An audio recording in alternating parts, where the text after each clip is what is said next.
में बहुत अंतर होता है। देखिए, एक टेंट्रम में और एक रिक्वेस्ट में बहुत अंतर होता है। टेंट्रम मीन्स बच्चा गुस्सा कर रहा है, जिद कर रहा है किसी चीज़ की वो, और एक आपसे प्यार से कोई चीज़ मांग रहा है। इन दोनों चीज़ों में बहुत ही अंतर होता है। एंड कहीं ऐसा तो नहीं है कि आप भी ये गलती कर रहे हो कि आप कहीं एक ऐसे बच्चे का पालन तो नहीं कर रहे, आपकी गलती की वजह से वो बच्चा कहीं इस तरह से बड़ा नहीं हो रहा कि वो जिद्दी बन रहा है बजाय एक रिक्वेस्ट के। इन दोनों में इतना फ़र्क होता है गाइस। एक रिक्वेस्ट हुई, एक जिद्दी हुई, कहीं ऐसा तो नहीं आप इन दोनों की जगह आप ये काम कर रहे हो, उसकी जिद को बढ़ाते बढ़ाते उसे जिद्दी बना रहे हो। इन चीज़ों में सिर्फ इतना होता है फ़र्क कि देखिए, मान लीजिए बच्चा रो रहा है, हम उसे एक चीज़ दे रहे हैं, हम भी ये एज अ पेरेंट्स ये नहीं समझ पाते कि उसकी जिद, उसकी एक छोटी छोटी बातें कब उसकी एक जिद बन जाती, कब हम उसकी हर बात पूरी करते करते उसे जिद्दी बना देते हैं, पता ही नहीं चलता, क्योंकि ये चीज़ें इतनी छोटी होती हैं, हम भी इतना ध्यान नहीं दे पाते। बट यही गलतियाँ आगे जाके हमें और हमारे बच्चे को बहुत ही ज़्यादा प्रॉब्लम दे सकती हैं।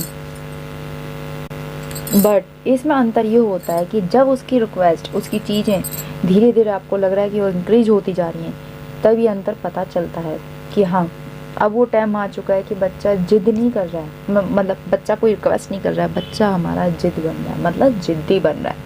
तो ये वीडियो इस चीज़ के ऊपर है कि हम वो सिस्टम कैसे जानें कि बच्चा हमारा जिद कर रहा है और हम उस चीज़ को कैसे रोक सकते हैं। तो let's get started. Hi everyone, नमस्ते दोस्तों, आप सभी का मेरे चैनल नेहा वंश में स्वागत है। मैं हूँ नेहा। वीडियो स्टार्ट करते हैं।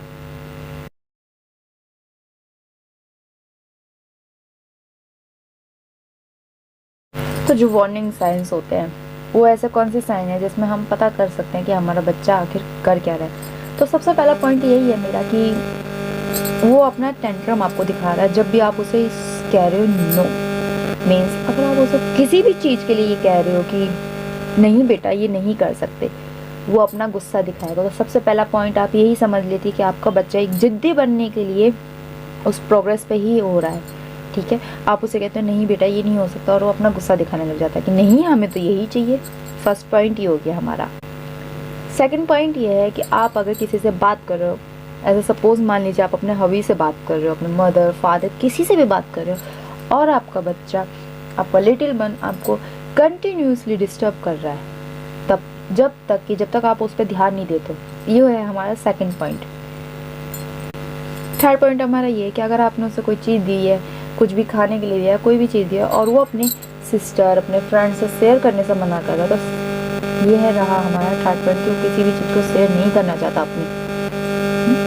हमारा फोर्थ पॉइंट है, आप उसे कोई चीज़ कह रहे हो और वो मना कर रहा है, वो तब तक वो काम नहीं करेगा जब तक उसे लग रहा है कि मेरी मम्मी फादर या हुएवर इन द हाउस वो हमें हाँ नहीं बोलेंगे, तब तक वो चीज़ पे वो रोए जाएगा। और सबसे अंतर क्या पता कैसे चलेगा कि वो आपकी बात नहीं मान रहा, कि वो रोए जाएगा, कुछ काम नहीं करेगा, आपकी कुछ बात नहीं मानेगा जब तक कि आप उसे यस नहीं कह दो उस चीज़ के लिए।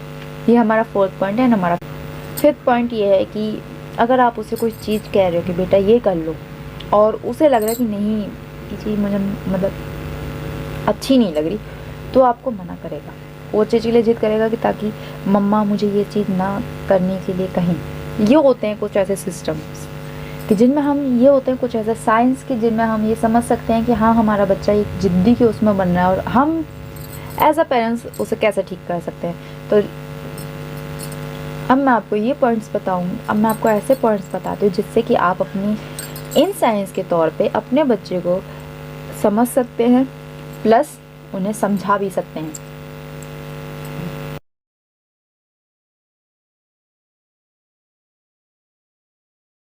तो मेरा सबसे पहला पॉइंट ये है कि अगर बच्चा आपको अपना टेंट्रम दिखा रहा है, अपना गुस्सा दिखा रहा है, तो आप उसे वो चीज़ मत दीजिए। मान लीजिए वो आपसे कोई टॉय, कोई क्लोथ या कुछ भी मांग रहा है, तो आप उसे उस टाइम पे मत दीजिए। क्यों? क्योंकि अगर आप उसे उसी टाइम देंगे तो आप उसे एक चीज़ तो सिखा रहे हैं, ज़रूर कोई अच्छी बात नहीं सिखा रहे, जो कि आप उसे ये सिखा रहे हो कि अगर आपका बच्चा आपको प्रेशराइज करेगा किसी चीज़ के लिए, फोर्स करेगा उस चीज़ के लिए, तो आप उसे दे दोगे, और ये उसके टेंट्रम को बढ़ा रहा है, और प्लस आप उसे एक जिद्दी बच्चे भी बना रहे हो। फर्स्ट पॉइंट ये है कि आपको ये चीज़ नहीं करनी है। आप जब भी आपका बच्चा गुस्सा करे, आपको ये काम नहीं करना है बिल्कुल भी। मेरा सेकंड पॉइंट ये है कि अगर आप किसी से बात कर रहे हो, मदर फादर हबी ब्रदर सिस्टर एनीवन, आप किसी से बात कर रहे हो और आपका बच्चा उसे कंटिन्यूसली अगर आपको फोर्स कर रहा है कि आप उस पर ध्यान दो तो मत दो, ठीक है। उसकी वजह आप अपने बच्चे को ये सिखाओ कि बेटा अगर हम किसी से बात कर रहे हैं तो प्लीज़ आप बीच में मत बोलिए, अगर कोई इमरजेंसी नहीं है। अगर आपको लग रहा है कि कोई इमरजेंसी तो ऑफ कोर्स आप हमें आके बीच में टोक सकते हैं, बीच में रोक सकते हैं, हम आपकी बात सुनेंगे, but in a emergency. Otherwise आप हम बड़े जब बात करते हैं तो बीच में मत टोकिए। ये है मेरा सेकंड पॉइंट। मेरा थर्ड पॉइंट ये होगा कि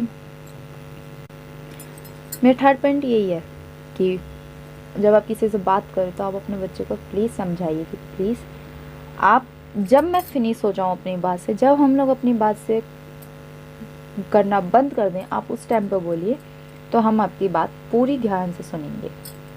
मेरा फोर्थ पॉइंट ये है कि आप अपने बच्चे को सिखाइए कि बेटा sharing is a caring. Okay, उसे ये चीज़ सिखाई दी कि शेयरिंग इज़ अ केयरिंग। अगर आप चीज़ शेयर करोगे तो ये चीज़ अच्छी है, चाहे वो आपकी फ्रेंड हो, आपके ब्रदर सिस्टर हो, मदर हो, डैड हो, कोई भी हो। अगर आपके पास कोई चीज़ है और आपको लगता है कि आप उसे शेयर कर सकते हो, जैसे टॉय अपने फ्रेंड्स के साथ शेयर कर सकते हो, फूड किसी के साथ भी शेयर कर सकते हो, तो शेयर करना उसे सिखाइए। क्योंकि जैसे वो शेयर करना सीखेगा तो उसे पता चलेगी कि शेयर करना है मुझे, ये चीज़ मेरी नहीं है, मैं सबके साथ बांटूंगी तो ज़्यादा अच्छा है, हैप्पी है। Sharing is a caring and happy feel हो, आप उसे ये चीज़ सिखाइए। मेरा अपने बच्चे को मैनिपुलेट कैसे रोक सकते हैं, उसके लिए अगर आपका बच्चा जिद कर रहा है किसी चीज़ के लिए तो उसे इग्नोर कर दो, इग्नोर हर। देखिए बहुत सी बार क्या होता है, बहुत से बच्चे ऐसे होते हैं कि कुछ गलत लैंग्वेज बोलते हैं, आप उन्हें रोकते हो, नहीं मानेंगे, क्यों, मुझे टोका जा रहा है, बट और मतलब किसी चीज़ के लिए जिद कर रहे हो तो आप उसे इग्नोर करना शुरू कर दीजिए। Ignore it. क्या होगा, ज़्यादा से ज़्यादा देता रहेगा, बोलता रहेगा कंटिन्यूसली, आपको गुस्सा आएगा, पर आप अपने गुस्से को थाम लीजिए और उस बच्चे को ऐसे ही बोल, अपने बच्चे को करने दीजिए, बिल्कुल इग्नोर कर दीजिए, चाहे वो रोए, अटैम्प्ट करे कुछ भी। अटैम्प्ट मीन्स अपने टॉयज़ आपके ऊपर फेंके, कहीं भी फेंके, छोड़ दीजिए। एक पॉइंट आएगा गाइस, एक पॉइंट आएगा कि वो उस चीज़ को करना रोक देगा और उस टाइम आपको ये सिखाना है कि बेटा ये सब चीज़ें गलत हैं, आप हमें शांति से बताइए, प्यार से बताइए, हम आपकी बात सुन लेंगे, ठीक है। बट किसी चीज़ की जिद करना बहुत गलत बात है, ठीक है। मेरा एंड अपने बच्चे को ये चीज़ तो गाइस ज़रूर सिखाइए कि उसे भी काम करना है। जैसे वो टॉयज़ के साथ अपने खेलता है तो आपके पास अगर टॉयज़ की बास्केट है, बॉक्स है, तो उसे सिखाइए कि अगर आप अपना गेम खेल चुके हो तो आपको वो टॉयज़ उस बॉक्स के अंदर डालने हैं। अपने क्लोथ्स खुद फोल्ड करके रखना है, क्योंकि अगर आप इन्हें छोटे छोटे कामों को अगर उन्हें करना सिखाओगे तो वो ये चीज़ समझेंगे कि हाँ हमारी भी कुछ जिम्मेदारी है, कुछ रिस्पॉन्सिबिलिटी है, कुछ है हम भी, ठीक है। उन्हें ये चीज़ भी सिखाइए। एंड अगर आप ये चीज़ें समझ गए एज अ पेरेंट्स और ये चीज़ अपने बच्चे को भी सिखा दिया अगर आपने, तो उनका टेंट्रम बहुत ज़्यादा कम हो जाएगा, ठीक है गाइस। तो आई होप यू अंडरस्टैंड। अगर आपको मेरी ये वीडियो पसंद आई तो प्लीज़ मेरे चैनल को लाइक शेयर एंड सब्सक्राइब जरूर कर दीजिएगा।